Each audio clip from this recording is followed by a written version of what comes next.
Hoy vamos a seguir hablando acerca del Salmo 91, pues creo firmemente que es lo que más necesitamos en estos momentos. El Salmo 91 es el que nos habla de la protección divina para todos aquellos que han recibido a Cristo como su Salvador personal. Por lo tanto, es de vital importancia que conozcamos las palabras de este salmo.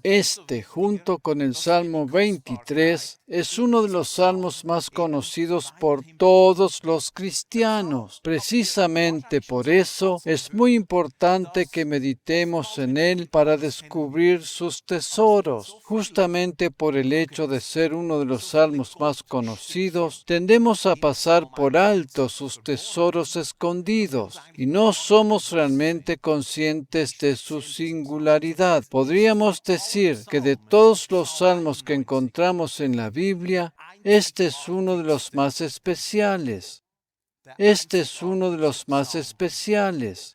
Y no somos realmente conscientes de su singularidad. Podríamos decir que de todos los salmos que encontramos en la Biblia, este es uno de los más especiales. Este salmo, además de su particularidad, adquiere una relevancia muy especial para el tiempo de la historia en que nos encontramos en la actualidad. Por esa razón, a través de esta enseñanza deseo invitarte a meditar profundamente en su contenido. Todo el salmo, de principio a fin, nos habla de la protección divina para sus hijos. Habitar al abrigo del Altísimo y estar bajo la sombra del Omnipotente implica protección, ¿verdad? Sin duda alguna que este no es el único salmo que habla de protección, pero este es el que nos revela más poderosamente cuál es el corazón de Dios. El deseo del corazón de Dios es proteger a sus hijos. Otro de los salmos que nos habla de la protección divina es el Salmo 121, en el cual podemos ver que Dios se ha comprometido a proteger a sus hijos. Te invito a meditar en sus palabras junto conmigo. Leemos de la versión Biblia de las Américas. Levantaré mis ojos a los montes. ¿De dónde vendrá mi socorro? Mi socorro viene del Señor, que hizo los cielos y la tierra. No permitirá que tu pie resbale. No se adormecerá el que te guarda. He aquí, no se adormecerá ni dormirá el que guarda a Israel. El Señor es tu guardador. El Señor es tu sombra a tu mano derecha. El sol no te herirá de día ni la luna de noche. El Señor te protegerá de todo mal. Él guardará tu alma. El Señor guardará tu salida y tu entrada desde ahora y para siempre. Si prestamos atención en este salmo, encontramos que Dios promete guardarnos o protegernos 5 veces consecutivas. Por lo tanto, podemos estar seguros que el deseo del corazón de Dios es proteger y guardar a los que son suyos. Como hemos visto en enseñanzas anteriores, en la numerología hebrea, el dígito 5 representa la gracia divina. Dios desea proteger a sus hijos. Él se ha comprometido a hacerlo por medio del pacto de la gracia que Él mismo ha establecido. Y Él cumple su palabra. Amén. Cada una de las promesas de protección divina para sus hijos cobran especial importancia en los tiempos difíciles y peligrosos en que vivimos en la actualidad. Necesitamos la protección divina donde quiera que nos encontremos. El mundo está lleno de temor a causa del tema predominante en todos los medios de información masiva, a saber, el coronavirus. Nosotros, como hijos de Dios, no necesitamos llenarnos de los mismos temores y miedos que dominan el mundo, porque sabemos que contamos con la protección divina. La palabra nos enseña que nosotros somos sus escogidos y como tales contamos con su su protección. Amén. Una de las funciones especiales que el Espíritu Santo cumple en este tiempo es retener o frenar la maldad, evitando así que sea peor todavía. Mientras la Iglesia esté todavía sobre la tierra, rige la ley de la vida por encima de la ley del pecado y de la muerte. Ve Romanos 8:2. Mientras la Iglesia esté sobre la tierra, el Espíritu Santo estará también, pues mora en cada uno de los creyentes. Pero cuando la Iglesia sea arrebatada, el Espíritu Santo se habrá de ir con ella y seguirá actuando sobre la tierra en la forma que lo hacía en el Antiguo Testamento, para que los seres humanos tengan la oportunidad de poder llegar a conocer a Cristo. Mientras la Iglesia de Cristo esté sobre la tierra, el Espíritu Santo también lo está, y su función principal es retener o frenar el desborde de la maldad. Esto es lo que el apóstol Pablo nos dice en la carta a los tesalonicenses. En el tiempo de la gran tribulación, después de que la Iglesia sea arrebatada, la maldad no va a poder ser retenida. El libro de Apocalipsis nos muestra un panorama devastador. Jesús, en su alocución en relación al tiempo del fin, hizo mención a las cosas malas que habrían de venir sobre la tierra, entre ellas las pestes o pestilencias. Una de ellas fue la gripe española, la cual mató entre 1918 y 1920 a varios millones de personas en todo el mundo. Se desconoce la cifra exacta de la pandemia, que es considerada la más devastadora de la historia. Se calcula que la gripe pudo haber matado a 25 millones de personas en las primeras 25 semanas. Estimaciones más antiguas indicaban que murieron entre 40 y 50 millones de personas, mientras que estimaciones actuales mencionan entre 50 y 100 millones. Fuente de información Wikipedia. Esta fue una de las muchas pandemias que ha habido a lo largo de la historia reciente. A pesar de la gravedad de las epidemias o pestes que vengan sobre la tierra, el Espíritu Santo está activo, reteniendo o frenando el desborde total. Sin embargo, el libro de Apocalipsis nos dice que durante la gran tribulación, 1/4 de los habitantes de la tierra habrán de morir a causa de hambre y pestilencias. Ver Apocalipsis capítulo 6, versículo 8. Habrá de haber plagas de todo tipo. La maldad se habrá de desbordar completamente porque el Espíritu Santo, quien es el que todavía lo retiene, ya no va a estar más sobre la tierra. En la actualidad, si bien rige la ley del pecado y de la muerte sobre la tierra, hay una ley que está por encima y tiene más autoridad. Y esta es la ley del Espíritu y de la vida, ¿cierto? Amén. Esto es lo que nos dice el apóstol Pablo en Romanos capítulo 8, versículo 2, Biblia de las Américas. Porque la ley del Espíritu de vida en Cristo Jesús te ha libertado de la ley del pecado y de la muerte. La nueva traducción de Ginebra en alemán lo expresa literalmente de la siguiente manera: porque si estáis unidos a Jesucristo, ya no estáis bajo la ley del pecado y de la muerte. La ley del Espíritu que da la vida os ha hecho libres de ella. Dicho de otra manera, nosotros los creyentes en Cristo no estamos más bajo la ley del pecado y de la muerte, sino bajo la ley del Espíritu que nos da vida. Esta es precisamente la obra del Espíritu Santo. Por eso decimos que Él está reteniendo el desborde total de la maldad. Esa es la ley que rige en la actualidad. La ley del Espíritu que da vida está por encima de la ley del pecado y de la muerte. ¡Aleluya! Por esa razón, podemos proclamar con valentía las palabras del Salmo 91, pues hemos sido liberados de la ley del pecado. Jesús dijo que todo aquel que cree en Él tiene vida eterna. La La ciencia médica hace esfuerzos increíbles para prolongar la vida del ser humano sobre la Tierra, pero es interesante que todo aquello que los científicos están buscando es precisamente lo que Cristo ya nos dio. Amén. La muerte de un creyente en Cristo no es nada más ni nada menos que un cambio de morada, pues abandona el cuerpo físico sobre la tierra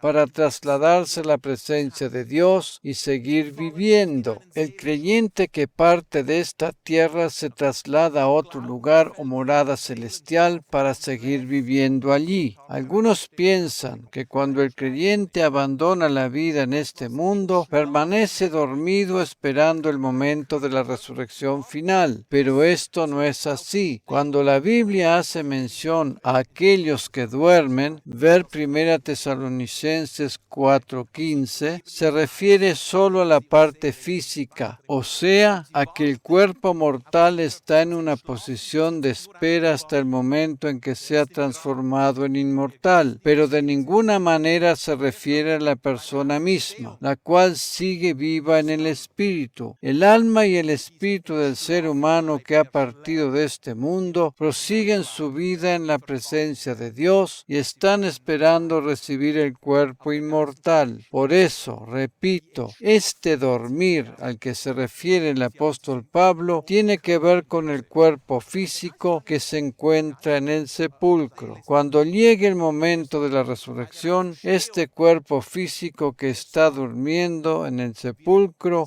va a ser transformado en uno perfecto e inmortal. El alma y el espíritu del ser humano siguen viviendo aún después de haber abandonado el cuerpo físico que tenían mientras estaban sobre la tierra. Todos y cada uno de los seres humanos siguen viviendo después de abandonar el cuerpo aquí en la tierra. La pregunta decisiva es, ¿en qué lugar? Aquellos que han aceptado a Cristo como Salvador personal seguirán viviendo con Él por toda la eternidad, y aquellos que no han recibido su salvación habrán de pasar la eternidad en el infierno. En realidad, el infierno, el cual es un lugar que existe realmente, fue hecho para el diablo y sus demonios, pero allí irán a parar también todos los seres humanos que le siguen. Para nosotros, los creyentes, el Señor nos tiene prometida una maravillosa eternidad junto a Él. ¡Aleluya! Por tanto, levantemos nuestros ojos al cielo, pues allí está nuestra bendita esperanza. Amén. Cuando el Espíritu Santo junto con la Iglesia desaparezcan de esta tierra en el momento del arrebatamiento, los poderes de maldad se habrán de desatar completamente y no habrá nada que lo pueda retener. Aunque el Señor nos habrá de proteger de aquello terrible que habrá de venir sobre la tierra, en la actualidad hay pestes y pestilencias, hambre y terremotos en el mundo.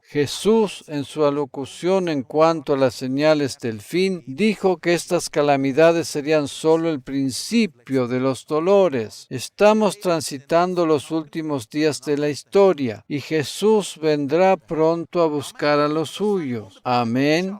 La Iglesia de Cristo debe tener siempre sus ojos puestos en esta bendita esperanza. Nos hace bien poner nuestros ojos en la eternidad y quitarlos de los problemas de esta tierra. Dios ya ha puesto esa vida eterna en nosotros y nos ha librado de la ley del pecado y de la muerte, la cual no tiene señorío sobre nosotros. Nuestra vida debe regirse por la ley del Espíritu y de la vida.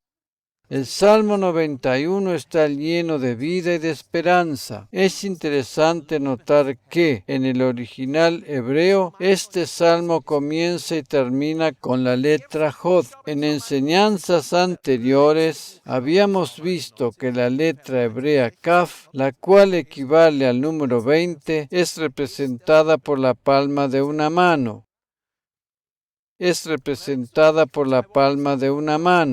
Ella nos habla de la mano de Dios que nos bendice. Como ya sabemos, cada una de las letras hebreas es un pictograma y posee un significado especial. En el hebreo antiguo, el que se utilizaba hace aproximadamente 4000 años atrás, lo que se denominaba lenguaje protosemítico, la letra Kaf era representada por una mano abierta. Habíamos dicho que el Salmo 91 comienza y termina con la letra Jod, y aunque esta letra es representada también por una mano, esta indica una posición diferente. Esta es la mano de Dios que actúa a nuestro favor. Aleluya. El poder de Dios a favor de nuestra vida se manifiesta en este salmo de una manera práctica y concreta. ¿Ok? En momentos tan especiales como estos que estamos viviendo, cuando reina el temor y el miedo por todas partes, es cuando más tenemos que confiar en la mano protectora de Dios. Precisamente en tiempos como estos, nuestra fe juega un papel decisivo. La fe es exactamente lo opuesto al temor. La fe y el temor son dos poderes que se oponen entre sí y que no pueden habitar juntos de ninguna manera, ¿cierto? Mientras leemos, meditamos y confesamos las palabras del Salmo 91, Dios está actuando a nuestro favor. A menudo olvidamos que sus palabras nos hablan de un lugar real y muy singular, a saber, el Arca del Pacto. En el tabernáculo de Moisés, el Arca del Pacto representaba simbólicamente la persona misma de Jesús. El Arca del Pacto, la cual se encontraba en el lugar más estratégico del tabernáculo, simbolizaba la gloria de Dios. Y Jesús es la gloria del Padre. Jesús es la gloria del Padre. Jesús es la gloria del Padre.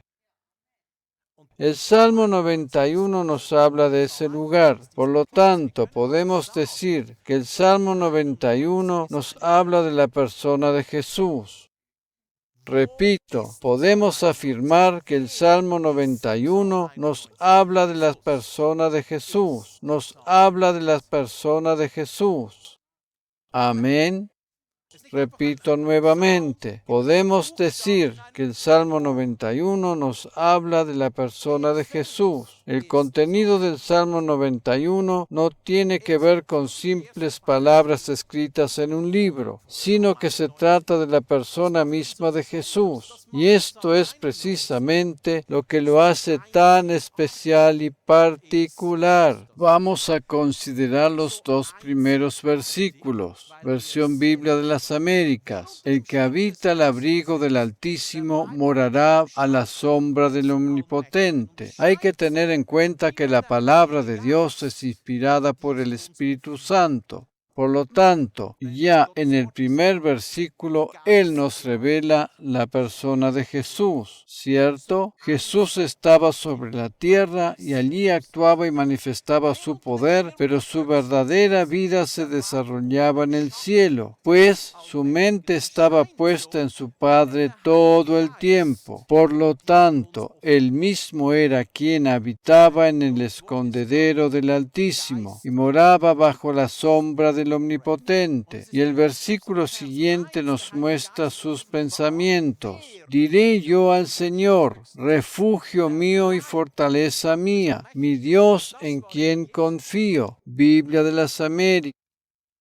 Estas son las palabras que Jesús expresó con respecto a su Padre. Diré yo al Señor, refugio mío y fortaleza mía, mi Dios, en quien confío. Debido a que nosotros estamos en Jesús, podemos hacer propias esas palabras. Él, quien es el Verbo divino, fue el primero en pronunciar estas palabras. ¿Ok? ¿Dónde encontramos que Jesús le dijo esto a su Padre? En Hebreos capítulo 2, versículo 13, Biblia de las Américas. Y otra vez, yo en Él confiaré. Y otra vez, he aquí, yo y los hijos que Dios me ha dado. Jesús mismo dijo que pone toda su confianza en su Padre, y estas son las mismas palabras del Salmo 91. Dicho sea de paso, este es uno de los salmos denominados mesiánicos, los cuales hacen referencia a la obra redentora de Cristo en la cruz. Él mismo era quien habitaba al abrigo del Altísimo y bajo la sombra del Omnipotente.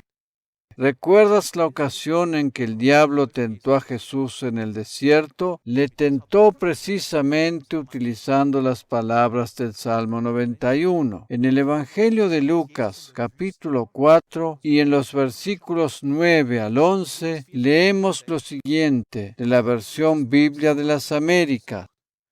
Entonces el diablo le llevó a Jerusalén y le puso sobre el pináculo del templo y le dijo: si eres hijo de Dios, lánzate abajo desde aquí, pues escrito está: a sus ángeles te encomendará para que te guarden, y en las manos te llevarán, no sea que tu pie tropiece en piedra. Estas son palabras del Salmo 91. ¿Puede el diablo citar palabras de la Biblia? Hay muchos que opinan afirmativamente, pero yo diría que si bien lo hace, no lo hace completamente. Este pasaje lo demuestra claramente. En el Salmo 91, versículos 11 y 12 leemos: pues a sus ángeles mandará acerca de ti, que te guarden en todos tus caminos. En las manos te llevarán para que tu pie no tropiece en piedra. Reina Valera 1960. En el pasaje de Lucas 4, en los versículos 10 y 11, leíamos las palabras que citó el diablo: porque escrito está: a sus ángeles mandará acerca de ti, que te guarden. En las manos te sostendrán para que no tropieces con tu pie en piedra. Reina Valera 1960. Aquí algo que falta. El diablo omitió decir la frase en todos tus caminos, ¿cierto? En todos tus caminos, ¿verdad? Comparemos nuevamente esto con las palabras del Salmo 91. Pues a sus ángeles mandará acerca de ti, que te guarden en todos tus caminos, en todos tus caminos. En las manos te llevarán, para que tu pie no tropiece en piedra. Por tanto, el diablo citó parcialmente las palabras del Salmo 91 y no como está escrito realmente, y ese es precisamente el problema. El Señor ha prometido guardarnos en todos nuestros caminos, pero eso no quiere decir que nos va a guardar si decidimos tirarnos al vacío desde una torre muy alta. Él promete protegernos en todos los caminos de nuestra vida, pero esa protección no incluye de ninguna manera si se nos ocurre poner de exprofeso en peligro nuestra vida. En el Salmo 91 no está escrito que Dios va a mandar a sus ángeles para que nos guarden si se nos ocurre cometer una locura, ¿ok? Esto precisamente es lo que el diablo estaba queriendo que hiciera Jesús. Le inducía a que se tirara del pináculo del templo, prometiéndole que Dios iba a enviar a sus ángeles para guardarlo, para que su pie no tropezara en piedra alguna. Seguramente que si Jesús hubiese arrojado al vacío, no hubiese tropezado con su pie en piedra alguna, sino que se hubiese partido la cabeza. Por lo tanto, si bien el diablo utiliza ciertos pasajes bíblicos, siempre omite algo. De allí la importancia de conocer lo que realmente dice la palabra de Dios. Jesús conocía perfectamente lo que decía la palabra y por eso no cedió a los requerimientos del diablo. Por el contrario, le respondió precisamente con la palabra diciendo: escrito está. Amén. Es de vital importancia que conozcamos lo que dice la palabra de Dios. Eso es lo que establece la diferencia. De ninguna manera podemos basarnos en las experiencias ajenas, sino que debemos estar fundamentados en la verdad de la palabra de Dios. Además, debemos ser plenamente conscientes que la vida y la muerte están en el poder de la lengua. En Proverbios capítulo 18, versículo 21 leemos: la muerte y la vida están en poder de la lengua, y el que la ama comerá de sus frutos. Reina Valera 1960. Repito, es de vital importancia que conozcamos perfectamente lo que dice realmente la palabra de Dios, pues eso es lo que hace la diferencia. Justamente cuando nos enfrentamos a peligros es cuando tenemos que saber qué es lo que dice exactamente el Salmo 91. Es más, no alcanza solamente con leerlo, sino también es necesario creerlo y confesarlo con nuestra propia boca. El mero conocimiento de sus palabras es como un poder adormecido dentro de nosotros, pero cuando confesamos esas palabras con nuestra propia boca, el poder entra en acción y se manifiesta en la situación, ¿ok? Cuando confesamos la palabra de Dios con nuestra propia boca, ésta se torna en una espada de doble filo que actúa con poder en el ámbito espiritual. En Efesios capítulo 6, versículo 17 leemos, en la versión Reina Valera 1960, y tomad el yelmo de la salvación y la espada del Espíritu, que es la palabra de Dios. Continúa en parte 2.